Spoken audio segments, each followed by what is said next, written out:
Hello, grandkids. Glad you can make it. My name is Nyla, your resident grandkid host, and welcome to the Grandpod. This is our second bonus episode of the podcast in our series called Over-Granalyzed, where I take the time to go over theories that I might have, or that you guys might have, or just take the time to sit down and overanalyze something. And that's why it's called Over-Granalyzed. um, but yeah, it's just like a little bonus thing that I usually can't fit into one of the main episodes where I have a guest. So I bring you another bonus episode.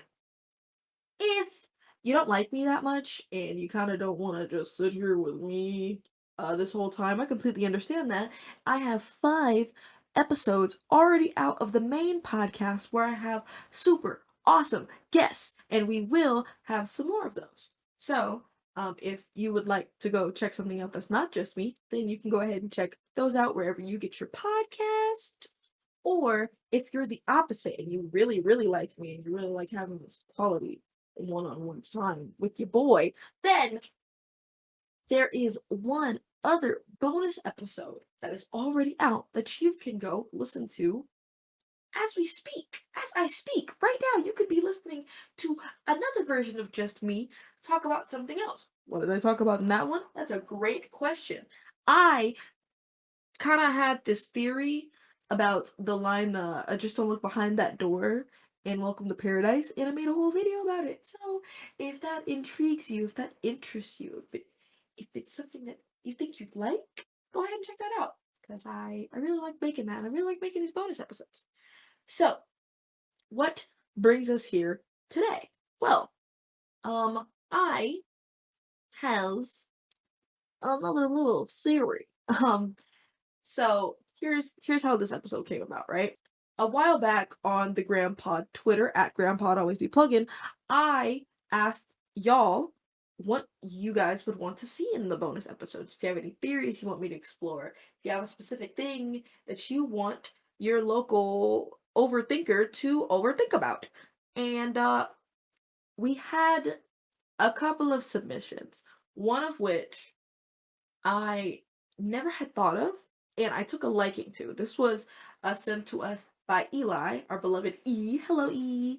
Thank you for suggesting that just thank you for suggesting the thing that led to this episode.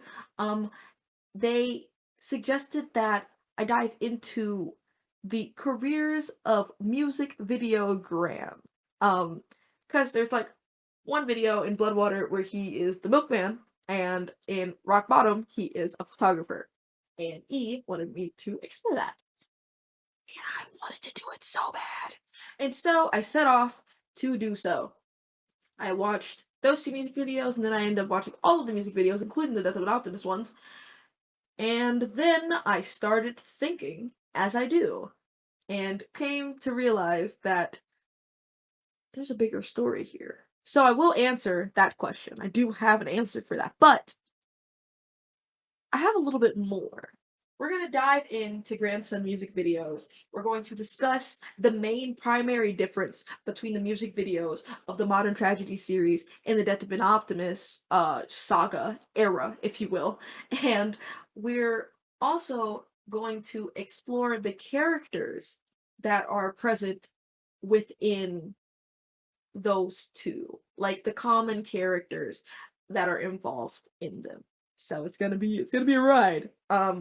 So starting off everything, I first want to address the elephant in the room. I want to address the main question. What's the deal with Gran being a milkman and then being a photographer? How does that work?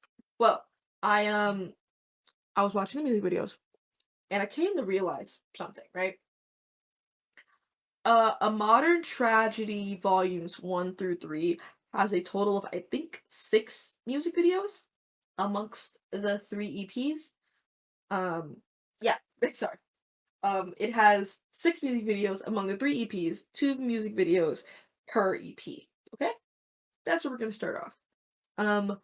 And the Milkman one is Bloodwater, the iconic Milkman, and Rock Bottom is where we see photographer Grant, but that's not the only time we see Grandson play a background character in his music videos. That's not the only time he stand lead himself into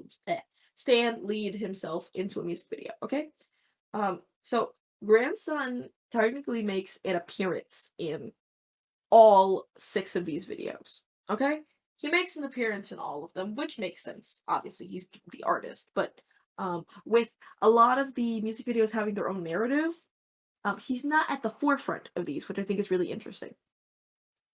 And I'm gonna get to it, please. I just gotta preface some things.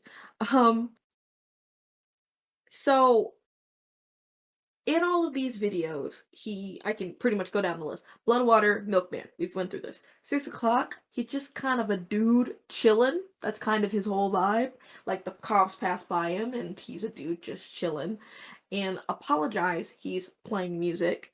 In Rock Bottom, he is the photographer. In Stigmata, sorry, why'd I skip Stigmata? In Stigmata, he is kind of just there next to a police officer. Wow, homegirl's getting like electrocuted. I kind of vaguely remember that video. I always forget it for some reason. And oh no, that was a social experiment. So we're technically not really going to count that for this initial theory. Okay. So, I'm going to explain. I know, I've been building up to this for a lot. So how does he jump from in the beginning of the series of music videos for Modern Tragedy? How does he start off as a milkman but end up as a photographer? Well, the people we're seeing here, these 2 people are not the same person. They're played by the same person, but they're not the same character. Okay. Now, I feel like it's a cop-out answer. It's not, and, I'm gonna dive into that. They're not the same person, but they are related. I believe that Milkman Grant is the father or grandfather of photographer Grant. Okay, so why do I think this? Um, we're just gonna pretty much go straight into this. Rock Bottom as a music video does not make sense in the context of the song. It's cool. Don't get me wrong. I love that music video so much. I actually didn't realize it existed for a while. But I actually genuinely like that music video a lot. It's like creepy in all the right ways. But what I realized while watching it is that this like face snatcher thing kind of doesn't make sense. And I kind of have a theory as to why. In Rock Bottom, it's pretty much in the first verse, you have the everybody told me ever since I was young I should bite my tongue. Couple kids picket fence, maybe earn a nice income. It'll get you some peace of mind, step in line, everything will be just fine. Then I looked up, finally must have left me behind. Sent shivers down my spine. Okay, I just said the entire first verse. I believe that this is from the perspective of the photographer. And if you think about it in this context, then it would kind of make sense why Milkman Grant is his father or grandfather. It would make sense that someone who, despite being surrounded by greed and corruption, with the entire like plot of the music video being the milk and the water and contamination and all that, it's not too far fetched to think that this milkman who's a part of this system of supplying people with milk so they don't try to go for the water thinks that everything's fine, Like, even in the music video, we slowly find out that things aren't as they seem, and we're seeing different sides. But for him, he's just doing his job. He's just delivering his milk and going about his life. He's doing what he needs to do. And he's in this really nice neighborhood with these nice houses and people with lawns and everything. Like, he's in like the suburbs, And he's delivering his milk as he should go king of milk. You have to realize that this is the kind of person who would be the everybody within rock bottom, like in that first verse, Like this man who worked hard in order to be able to get where he was as a milkman. He started off as a milkman. He would be the main person who would be trying to be like, pipe down, don't question anything, just step in line, everything will be just fine, you know? Just step in line, do what you're told, get your little nice income, your picket fence, your suburbs, all that jazz. He would be the one to encourage that because that's how he was brought up. That's what he was doing, and you see him working hard in this music video. Now we only get a glimpse of both of them, so um, how do I why do I think they're related? I think it's for that specific reason because I don't think that perspective wise the music video really captures that. But we do see that's like the only other person we see besides the main guy, the face snatcher man and the asshole man on TV. So I think it's not too far fetched to think that the photographer guy would have been told to step in line and um just do something to appease the masses. Like just shut the fuck up. And you can see that actually in the rock bottom music video, while the asshole TV guy is being a dick during the photo shoot, he kind of just rolls his eyes, but he doesn't say anything. He bites his tongue, just like Papa taught him to. I'm sorry. Look, I truly do believe this, and I don't think I'm giving this enough like justice. But again, we only see these people for flashes of time. And I don't think they're the same person. They're in two very separate eras. One has a color TV. Like the other one doesn't even have a color TV, okay? So it has to be different eras. You can clearly see that the Blood and Water music video takes place sometime in like the 50s or early 60s, and that the Rock Bottom video is a lot more modern. So I don't think it's too far-fetched to say that these two people are related in some way, and that Bloodwater Milkman would grow up to be the father of this photographer. Uh, and this kind of leads me into my next point. The second verse of Rock Bottom is what I believe to be one of the closest things to the mentality that is in Death of an Optimist, right? Next door neighbor said I better get a 9 to 5 just to stay alive, talking about change, but it's nothing but a waste of time. Feels very reminiscent of early half of Death of an Optimist. Okay? I think that the photographer that we see is also G. You know, G, Battle of G and X, that G. I think that's him, but I don't think this is the first time we see him. I actually think the first time we meet G is in 6 o'clock. Okay? Now, this was a bit of this is a bit heady. This is a lot, so I need you to bear with me here, okay?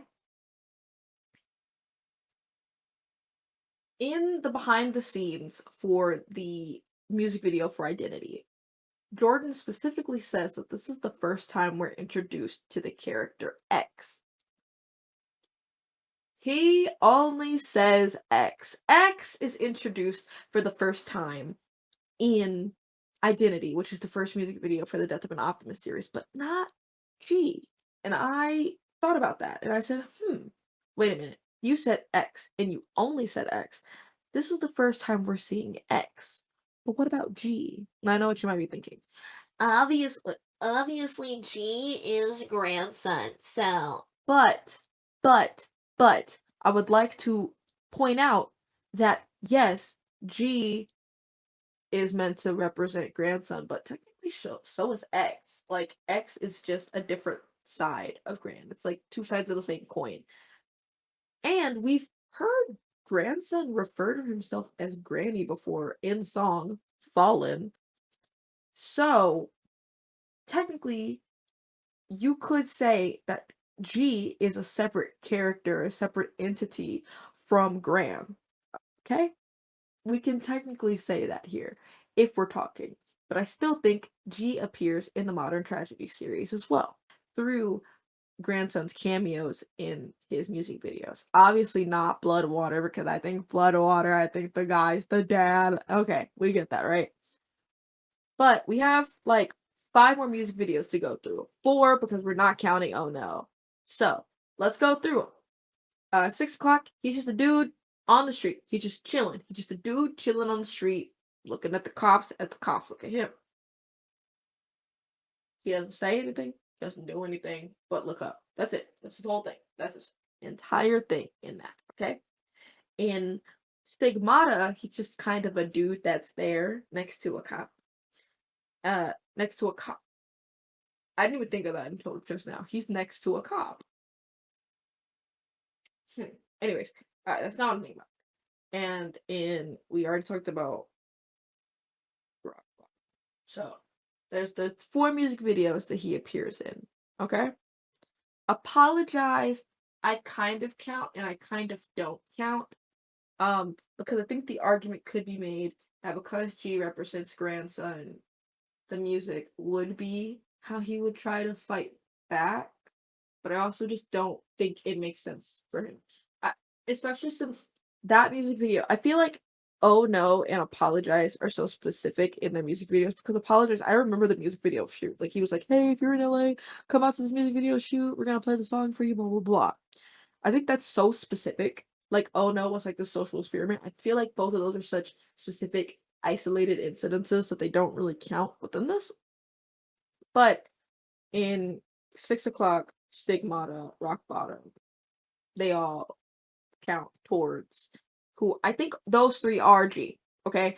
And a common thread between all of these music videos, but specifically the ones where I think G is present, is that he is a background character.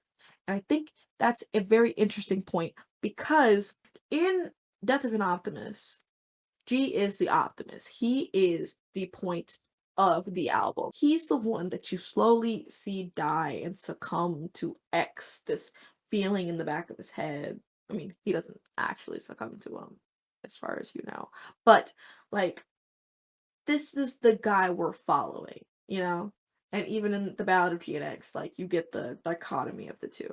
But he's not the main character of a modern tragedy. The tragedy itself is what's at the forefront within the EPs. Obviously, it's called A Modern Tragedy Volume 1, 2, and 3.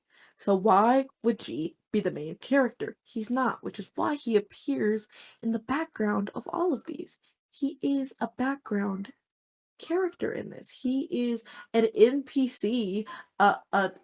He's he's an NPC in the world of the tragedy because the tragedy goes on whether or not he's involved. The tragedy is there, okay? Like he is a background character to all of this. He is someone who witnesses this, and this isn't just present in the music videos. This is present in songs too. In 6 o'clock, he is a background character because he's just the guy seeing it on the news. He's not actually a part of these things. He's just a dude who saw it on the news and is pissed off about it, as he should be. But he's a guy who saw it on the news and is pissed off. In Stick Up, he is recounting the story of Tommy. He is not Tommy. In Dark Side, he's telling about this kid who does this act. He's a background character in all of this. He's always the guy to witness it. He's always the guy who's just there around the corner. He's the guy who's there. And I think that's a really interesting way to think about how G is involved within the modern tragedy. But yeah, that's kind of what I wanted to tackle with this bonus episode. I really want to talk about music videos and how the modern tragedy music videos are way more connected with Death of an Optimist than we might perceive. But the only difference is who is the main character.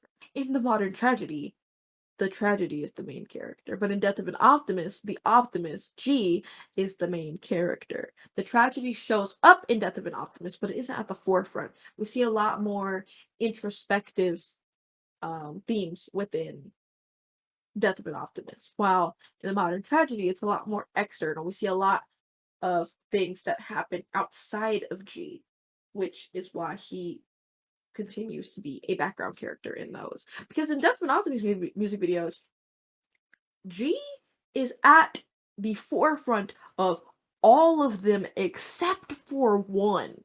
There's 4 Death of an Optimist music videos, and he is present in all of them except for one. And that's the one that's headed by X, which makes sense because it's about the death of an optimist. And I even think it makes sense for X to be in all of the music videos because he is ultimately he being a manifestation of physical manifestation of the negativity and of the impact of the tragedy.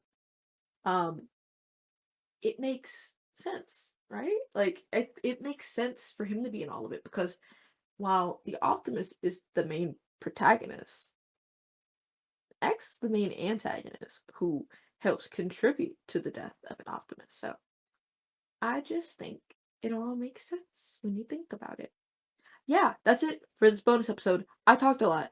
Kind of how sometimes you're like talking to someone about something you really like, and you kind of keep going on and on and on, and like after a while, you're kind of looking at their face, and you're like, they don't know what the fuck I'm talking about, and then you're like looking at yourself, and you're like, what the fuck am I talking about? It's kind of like that with me right now, because like I know what I'm saying, and I know this makes sense, but does it make sense to you? Like, does this make sense outside of my head at all? Please let me know. Feel free to at the grandpod and let me know if any of this makes sense. Always replug it. But that's it. Thank you for joining me for this bonus episode. It was a lot of fun to make. I like making stuff where I can just kind of spiral into myself sometimes. Um, I hope it made sense. I hope you liked it. Um, if you did like it, try checking out my Welcome to Paradise theory that I have. It's a lot more cohesive than this. I obviously had better notes. Um, and if you didn't like this and you never want to see me by myself on one of these again, then I have episodes with other people and they make me better. So you can go ahead and check those out. Um, I think that's it. I think I think that's it.